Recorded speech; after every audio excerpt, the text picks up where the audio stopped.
Welcome to Luca and Miguel. Enjoy the video. You start by eliminating simple hardware causes.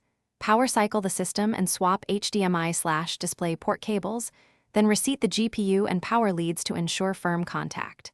Once done, switch display to onboard GPU if possible to keep the system visible. Next, boot Windows into safe mode so you can safely remove drivers. Make sure the is on a USB drive and Windows Fast Startup is disabled before continuing. These steps get you ready for a clean driver reset.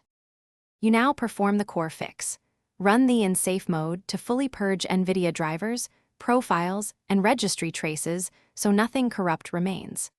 After the completes, reboot to normal mode and install the latest official Nvidia driver you downloaded, selecting Custom Install plus Clean Install to overwrite previous settings.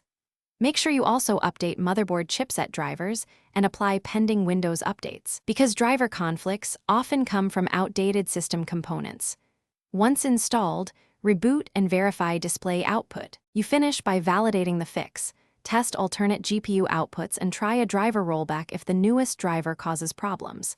If issues persist, reset BIOS to defaults or update BIOS to address compatibility, then recheck power connectors and GPU seating.